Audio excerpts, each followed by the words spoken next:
मित्रों नमस्कार।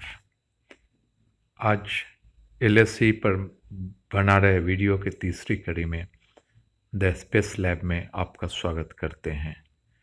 मैं उदय कुमार आज जो विश्लेषण का कार्य करेंगे उसमें हम तकरीबन इन क्षेत्रों को शामिल करने जा रहे हैं। दौलत बेग ओल्डी जो इंडिया ही नहीं बल्कि दुनिया का सबसे ऊंचे हवाई क्षेत्रों में आता है, हवाई पट्टी के रूप में गिना जाता है।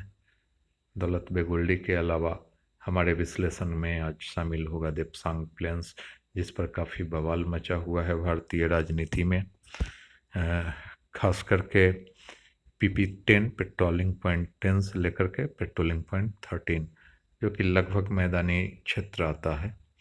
और इससे अगर हम आगे बढ़ते हुए जाएंगे तो PP14 जो कि गलवान वैली होता है, गलवान वैली से भी आगे बढ़ेंगे तो PP15 पेट्रोलिंग पॉइंट 15 जो हॉट स्प्रिंग का एरिया आता है, और उससे आगे PP16 पेट्रोलिंग पॉइंट 16 होते हुए पेट्रोलिंग पॉइंट 17 और 17A यानी कि गोगरा के आसपास का एरिया।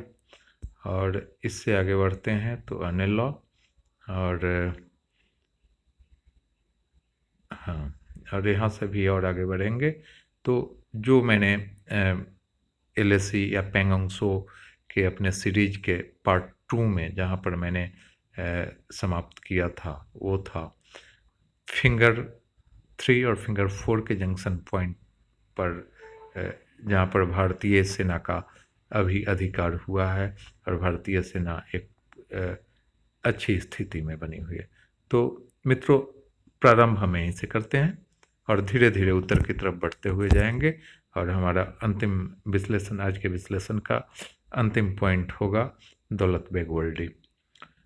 थोड़ा सा हमें जानकारी दे दें इन रंगों का कि ये जो लाल रंग की रेखा देख रहे हैं ये चाइना द्वारा क्लेम किया गया लाइन ऑफ एक्चुअल कंट्रोल है, और सच्चाई यही है कि 1962 के बाद चाइना के नियंत्रण या चाइना के पेट्रोलिंग एरिया तक ये आता है, ये वाला लाइन। इसके एक तरफ पश्चिम की तरफ भारत है, पूरब की तरफ तिब्बत जो कि चाइना के अधिकार क्षेत्र में है। अब हम ठीक है आगे बढ़ेंगे।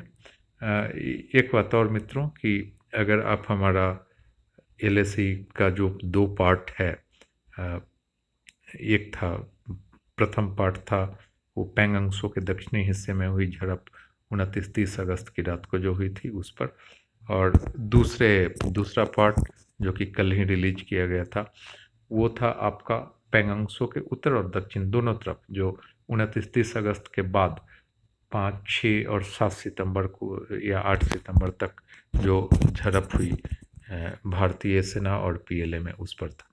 उन दोनों का लिंक मेरे डिस्क्रिप्शन में यहाँ होगा। अब हम आगे विश्लेषण पर बढ़ते हैं। मित्रों, हम बढ़ेंगे अब फिंगर 3 और 4 के जंक्शन पॉइंट से आगे बढ़ते जाएंगे। ये काफ़ी ऊंचाई का क्षेत्र आता है और एलोंग द रिज पूरा एलएससी आता है। हम बढ़ते जाएंगे। यहाँ इतना मुश्किल क्षेत्र है कि हर जगह पर पेट्रोलिंग कर पाना या हर जगह आर्मी लगाना एक असंभव सा कार्य है। अनेला, यहाँ दोनों तरफ से, चाइना की तरफ से भी रोड की उपस्थिति है, भारत की तरफ से भी रोड की उपस्थिति है। भारतीय क्षेत्र का जुड़ाव पेंगोंग सो के पास से ही है। ये जो रोड जंक्शन आप देख रहे हैं इससे जुड़ा हुआ आपका यहाँ पर रोड आएगा और ये रोड अंततः अनेला तक आएगा। दूसरी तरफ अगर हम चाइनीज क्षेत्र की बात करें तो इनका भी जुड़ाव यहाँ पर है, और इनका बेस कैंप हालांकि दूर है, ये रोड जंक्शन, और रोड जंक्शन से और साउथ की तरफ पेंगोंग की तरफ आएंगे तब इनका एक मेन कैंप है, वो इनका सपोर्टिंग पॉइंट है। अनेला से हम आगे बढ़ेंगे और अनेला से आगे बढ़ते हुए हम एक और हमारे पास पेट्रोलिंग पॉइंट आता है। यहाँ पर भी, यहाँ चाइना थोड़ा सा ज़्यादा नज़दीक तक पहुँचता है, हालांकि पिछले पॉइंट अनेला पर दोनों पक्ष, चाइना तथा पीएलए एवं इधर भारतीय सेना, दोनों बिल्कुल एलएसी तक पहुंचते हैं। यहाँ पर चाइना एलएसी तक पहुंचता है, जबकि भारतीय सेना के पास जो पेट्रोलिंग पॉइंट है वो थोड़ा सा अंदर है एलएसी के, किंतु काफ़ी मुश्किल क्षेत्र है यह। और ऐसी बहुत कम ही संभावना होगी कि जब युद्ध की परिस्थितियों में ये भी युद्ध के मैदान के रूप में परिणत हों। मित्रों, लाल रंग की रेखा रेखा जो एलएसी है, उसके बगल में अगर आप देखें तो मैंने नीले रंग की एक रेखा डाल रखी है। नीले रंग की रेखा वो रोड है जो कि भारतीय क्षेत्र में है, भारतीय सेना के उपयोग में है या भारतीय प्रशासन के उपयोग में है। जबकि दूसरी तरफ जो चाइना का रोड है वो बस मैंने मार्किंग करके इनका जो मेन मेन पॉइंट्स है, मुख्य बिंदुओं को मार्क करके छोड़ दिया है, और उनका पूरा रोड स्ट्रक्चर मैंने इधर नहीं डाला है। हालांकि अगर हम ऑल अलोंग जब इस क्षेत्र में बढ़ने की बात करते हैं तो जो रोड एक्सेस की बात करें तो वो भारतीय पक्ष के पास ज़्यादा बेहतर है। हम आगे बढ़ते चलेंगे। अब तक हमने 2 पॉइंट देखा। अब हम आते हैं, एक बहुत बड़ा फैक्टर होगा युद्ध के मैदान में, गोगरा। यहाँ आमने सामने की लड़ाई बिल्कुल संभावित है जब कभी युद्ध होती है। एक तो नीचे गलवान का क्षेत्र था, गलवान के बाद आनेला या उससे भी ऊपर आते हैं, तो वो बीच का जो 2 पॉइंट है बहुत मुश्किल है। वहाँ पर युद्ध की संभावना उतना भयावह नहीं हो सकता है जितना कि ये इन घाटियों में, गोगरा की घाटियों में होगा। नदी किनारे दोनों तरफ की सेनाएं बिल्कुल एलएसी के आमने सामने तक अपना पेट्रोलिंग करती है, और इनका बेस भी ज़्यादा दूर पर नहीं है। हम अगर इन पॉइंट्स को देखें तो इंगचिलुंग कैंप जो कि चाइना का पीएलए का है, और हम अगर भारतीय साइड में देखें तो गोगरा कैंप। हालांकि गोगरा कैंप ज़्यादा बेहतर स्थिति में है एलएसी पर, तो अनुमान तो यही होगा कि हाँ, भारतीय सेना एक मजबूत स्थिति में यहाँ पर हो। फिर भी युद्ध युद्ध होता है और उन परिस्थितियों में अभी कुछ कह पाना मुश्किल है। ये जरूर है कि स्थिति काफ़ी भयावह युद्ध की यहाँ बनती है अगर युद्ध होता है तो। हम इस गोगरा पॉइंट या पेट्रोलिंग पॉइंट 17 से जब आगे बढ़ेंगे तो पेट्रोलिंग पॉइंट 16 और पेट्रोलिंग पॉइंट 15, हॉट स्प्रिंग, पहले भी यह समाचार में रहा है, काफ़ी ज़्यादा समाचार में रहा है। आमने सामने का स्टैंड ऑफ भी पहले हुआ है, और आगे भी यहाँ पर भी परिस्थितियाँ वही हैं कि एक तरफ पीएलए का पेट्रोलिंग पॉइंट और दूसरे तरफ भारतीय सेना का पेट्रोलिंग पॉइंट। इन सकरी घाटियों में अगर युद्ध होता है तो दोनों तरफ से परिणाम निश्चित ही घातक होगा, और यहाँ पर भी दोनों तरफ उतनी ही तैयारियां हैं। दोनों तरफ से रोड की उपस्थिति है, और यहाँ एक ऐसी परिस्थिति का निर्माण हुआ। हालांकि भारतीय क्षेत्र की अगर बात करें तो थोड़ा ही बाहर निकलने के बाद हमें खुले क्षेत्र की तरफ आ जाते हैं, और हमारे पास एक बेहतर नियंत्रण है। इससे आगे बढ़ते हैं तो बड़े दुष्कर रिज होकर के, बहुत ही मुश्किल रिज होकर के एलएसी गुजरता है, और यह पहुंचता है उस नोटोरियस घाटी की ओर जिसे गलवान घाटी कहते हैं, और जहां पर विगत 15-16 जून को बहुत ही भयानक युद्ध हुआ था। बिना गोली चलाए वहाँ पर भारत ने अपने 20 जवानों को खोया, किंतु ये जवान जाते जाते आधिकारिक रूप से 43, किंतु अनाधिकारिक रूप से 60 या 60 से ज़्यादा भी अब पीएलए के जवानों को शहीद करके गए, उनका काम तमाम करके गए।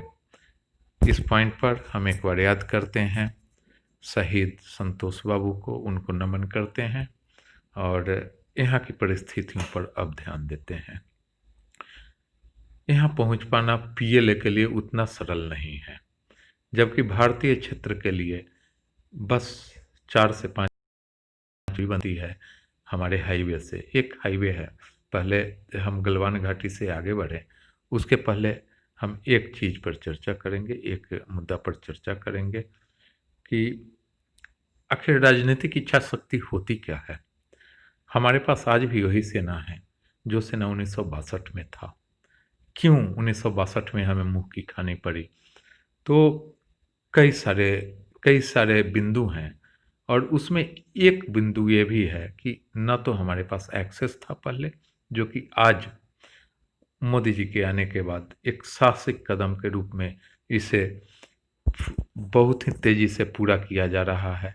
और डरबुक, श्योक और श्योक के बाद एक विशेष रोड का निर्माण किया जा रहा है, जिसे डरबुक श्योक डीबीओ के नाम से जाना जाता है। डरबुक से होते हुए श्योक और श्योक से होते हुए दौलत बेग ओल्डी को कनेक्ट करने वाले रोड का निर्माण काफ़ी तेज़ी से किया जा रहा है। इसका कुछ ही हिस्सा अभी अधूरा है और यह ऑल वेदर रोड है।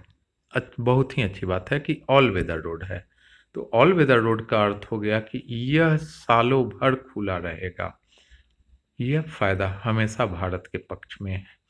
अब हम इस रोड से बढ़ते हैं और हम आते हैं गलवान घाटी पर। तो गलवान घाटी, जहाँ पर कि 15-16 जून का वो नोटोरियस क्लैश हुआ था, वो इससे बिल्कुल 4 से 5 किलोमीटर की दूरी पर है।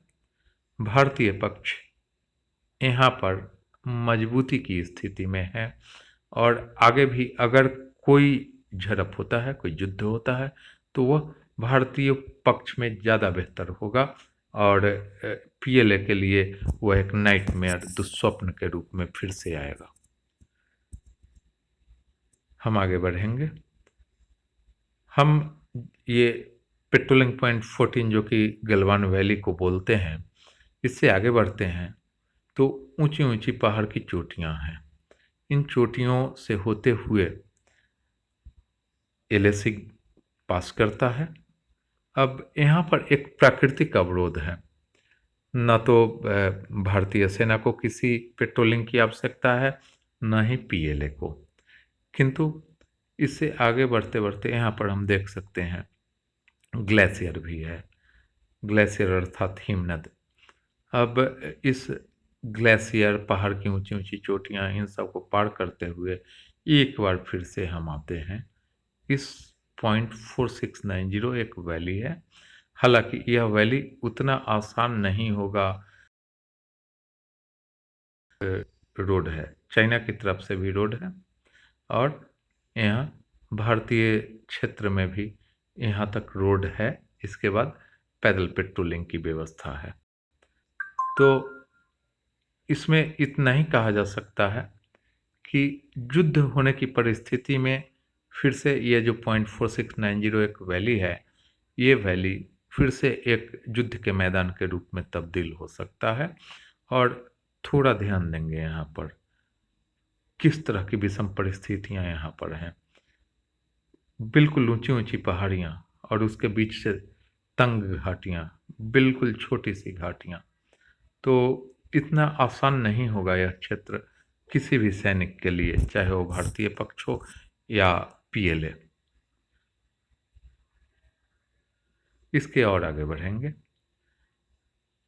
एक चीज अवश्य ध्यान देने वाली बात है यहाँ पर, एक बात, वो बात ये है कि जो मेन हाईवे जिसका निर्माण अभी किया जा रहा है या ऑलमोस्ट कंप्लीशन पर है, पूर्णता की ओर है, वो एलएसी के बिल्कुल साथ साथ लगता हुआ चल रहा है और सुरक्षित भी है। सुरक्षित इसलिए है क्योंकि इतना आसान नहीं है, पीएलए द्वारा इसे टारगेट करना इतना आसान नहीं होगा।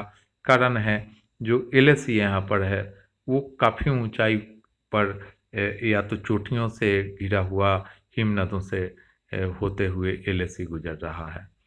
अब इस पॉइंट के बाद जो हम आगे बढ़ते जाएंगे तो निश्चित ही हम पॉइंट पे patrolling point 13, patrolling point 12, 11, 11A और 10 की तरफ बढ़ रहे हैं।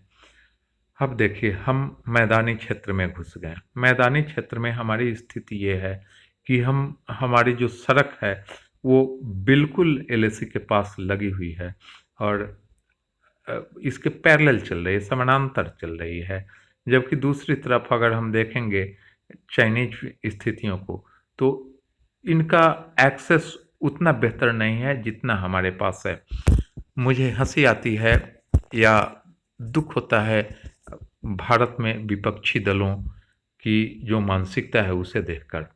लगातार ये बातें प्रसारित की जा रही हैं कि पेट्रोलिंग पॉइंट 10 से लेकर के पेट्रोलिंग पॉइंट 13 तक चाइना ने कब्जा कर लिया है।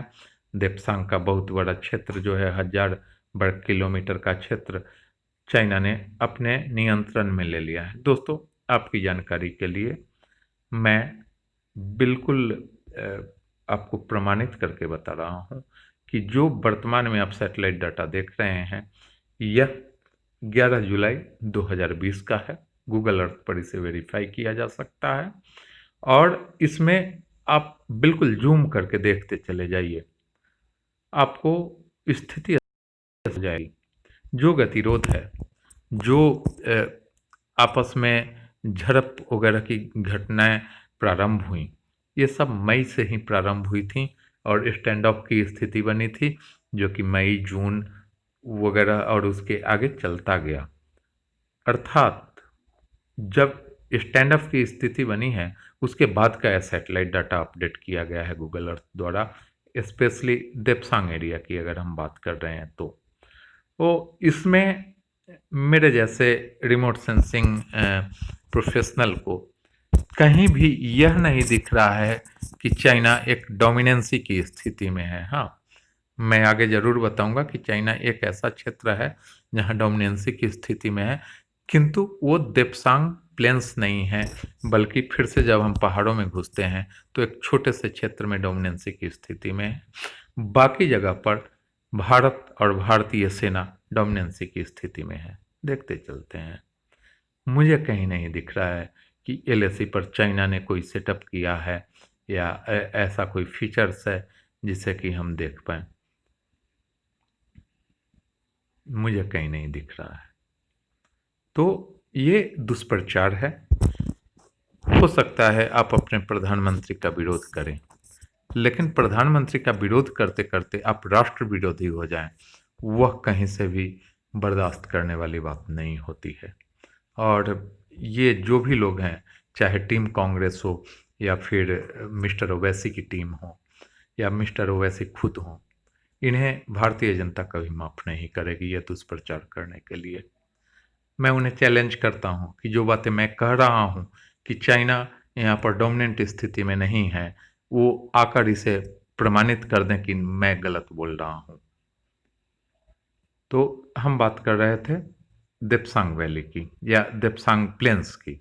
देप्सांग प्लेन्स भारतीय क्षेत्र निश्चित रूप से एलएसी के ज़्यादा नज़दीक है और अगर हम यही चाइनीज कैंप की बात करें तो निश्चित ही चाइनीज कैंप है यहाँ पर, किंतु जो अप्रोच जिस एक्सेस की हम बात करते हैं और जितनी सरलता से हमारा मूवमेंट वहाँ पर पॉसिबल है, वह चाइनीज के लिए संभव यहाँ पर नहीं है।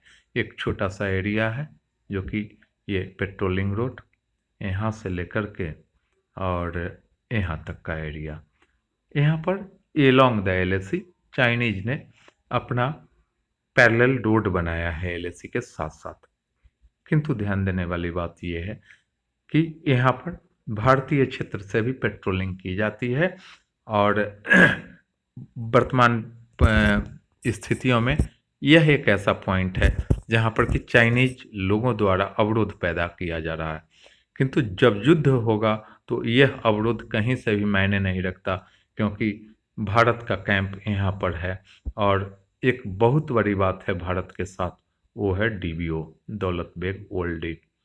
यह दुनिया का सबसे ऊंचा एयरफील्ड है और यहाँ पर सबसे बड़ा जो भारत के पास विमान है जो कि राशन ढोने से लेकर के हर तरह का कैरियर का काम करता है, वो यहाँ पर उतारा जा चुका है पहले भी और किसी भी परिस्थिति में इस क्षेत्र में उसे उतारा जा सकता है। अर्थात इस जहाँ पर यहाँ पर रनवे आपको स्पष्ट दिखाई नहीं देगा, किंतु इस प्लेन में कैसे भी फाइटर प्लेन्स को यहाँ पर उतारा जा सकता है, कैरियर्स को उतारा जा सकता है। और यहाँ भारतीय पलड़ा भारी है, निश्चित रूप से भारी है। तो मेरा जवाब उन सारे विरोधियों के लिए जो कि राष्ट्र विरोध का काम कर रहे हैं दुष्प्रचार करके, कि परिस्थितियों को समझें और अगर खुद समझने के काबिल ना हो तो किसी टेक्निकल व्यक्ति को पकड़ें और उन्हें बोलें कि भाई आप बताओ कि वहाँ की परिस्थितियाँ क्या है। जो पब्लिक पोर्टल में डाटा अवेलेबल है, ठीक है, आपको सरकार कोई डाटा नहीं दे रही है, क्यों देगी सरकार आपको डाटा? चाइना को देने के लिए? कांग्रेस का पैक्ट हुआ था, एक राजनीतिक दल का पैक्ट, एग्रीमेंट होता है चाइना सरकार से या पीएलए से या कम्युनिस्ट चाइनीज कम्युनिस्ट पार्टी से, वो कांग्रेस पार्टी के साथ होता है। क्यों सरकार क्यों साझा करे ऐसे लोगों के साथ इस सेंसिटिव क्षेत्र की जानकारी क्यों साझा करे? आपके पास पब्लिक पोर्टल पर जानकारी उपलब्ध है, आप उन डाटा का उपयोग कीजिए और जनता सब कुछ जानती है, कभी क्षमा नहीं करेगी इन जैसे राष्ट्रद्रोहियों को। तो मित्रों, एक निश्चित ही अब हम देप्सांग के बिल्कुल नदर्न पॉइंट पर हैं, देप्सांग प्लेन के। यहाँ पर अगर एक भयानक युद्ध की हम कल्पना करते हैं तो वो निश्चित रूप से यहाँ बनता है। नदी नदी के पूर्वी किनारे पर चाइनीज कैंप, नदी के पश्चिमी किनारे पर भारतीय कैंप, और थोड़ा सा हम आगे बढ़ेंगे, नदी के साथ साथ पूर्वी किनारे होते हुए एक बहुत ही बढ़िया सा रोड का निर्माण चाइनीज साइड द्वारा किया गया है। और यह रोड आगे बढ़ते हुए 5100 यहाँ पर आकर समाप्त होता है, जो एक शानदार रोड है। ठीक है, यहाँ पर बढ़त कहीं ना कहीं चाइना को इस घाटी में होता है, किंतु लड़ाई के मैदान में नीचे से ज़्यादा बेहतर स्थितियाँ ऊपर होती हैं। तो ऊपर हम हैं, बिल्कुल हैं। देखिए भारतीय कैंप यहाँ पर, और इस घाटी के समानांतर हमारे पास इतनी क्षमता अवश्य है कि आवश्यकता पड़ने पर, या ये चूँकि यह डाटा 2 महीना पुराना है, तो वर्तमान में हो सकता है कि इन सभी ऊंचाइयों पर भारतीय सेना काबिज हों, यहाँ पर उपस्थित हों। तो हम यह नहीं कह सकते कि यहाँ पर भारतीय सेना ने सरेंडर कर दिया या भारतीय क्षेत्र को पीएलए ने ऑक्युपाई कर लिया। फिर से पीएलए ने ऑक्युपाई किया था 1962 में, नेहरू ने उन्हें दान कर दिया था एक तरह से। लेकिन वर्तमान में ऐसी परिस्थितियां नहीं बन रही हैं। ज़्यादातर ऐसा क्षेत्र है जहां भारत एक मजबूत स्थिति में है। कुछ ऐसा पॉइंट्स हैं जिनमें क्लोज फाइट की स्थिति बनती है, और उनमें देप्सांग का नदर्न पॉइंट है। अगर हम इसको समरी के रूप में देखेंगे तो देप्सांग का नदर्न पॉइंट होगा, निश्चित ही यह पॉइंट भी होगा, जो कि अगर हम बात करें तो देप्सांग एरिया में ही आएगा। और इससे और अगर हम साउथ बढ़ते जाएं, और इससे पहले कि आज का ये वीडियो हम पूर्ण करें, तो एक नज़र फिर से हम पीछे की तरफ बढ़ते जाएंगे और देखते जाएंगे।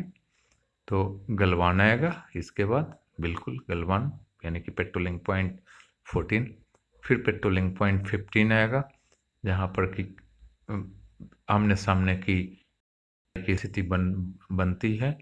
वो है हॉट स्प्रिंग यानी कि पेट्रोलिंग पॉइंट 15, पेट्रोलिंग पॉइंट 17 यानी कि गोगरा का क्षेत्र आएगा। और इसके बाद तो जैसा कि हमने अपने पहले वीडियो में बताया था कि इसके बाद का क्षेत्र आता है वो पेंगोंग त्सो का आता है। तो मित्रों, इस प्रकार मेरा यह सीरीज पूर्ण होता है। इसमें एक चीज़ जाते जाते मैं ऐड करना चाहूँगा, थोड़ा सा जूम आउट होंगे और हम आपको ले चलते हैं स्कार्डू की तरफ। स्कार्डू सियाचिन, सियाचिन यहाँ आ गया, स्कार्डू यहाँ आता है। इसका एक उद्देश्य है, इसका उद्देश्य ये है कि एस्कार्डू है तो चाइना का है, किंतु मैंने इसे चाइना फ्लैग में दिखाया है। पाक ऑक्युपाइड कश्मीर का हिस्सा है। बहुत ही खूबसूरत सा यह क्षेत्र है। यहाँ एक रनवे है जो कि पाकिस्तान एयरफोर्स द्वारा यूज में लाया जाता है। अब हम बात करते हैं एस्कार्डू इतना महत्वपूर्ण क्यों है।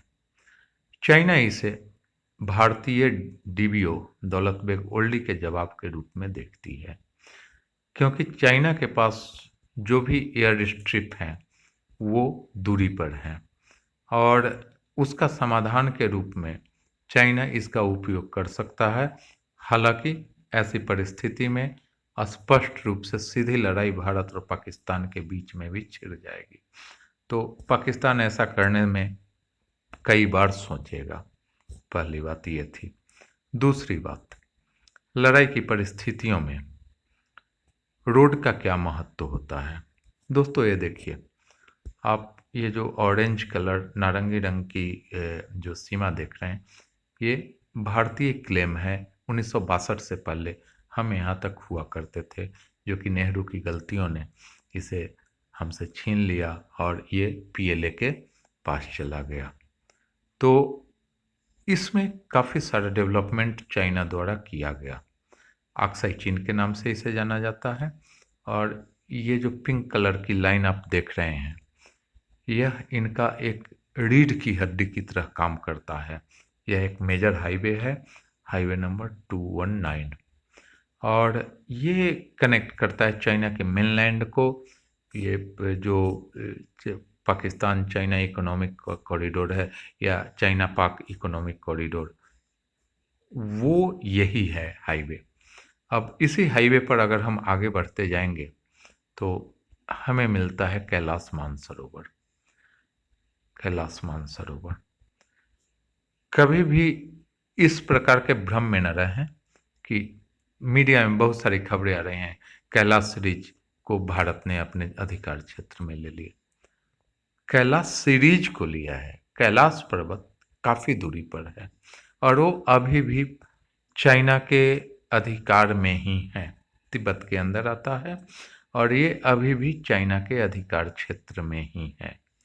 तो इन बातों को ध्यान में रखना आवश्यक है।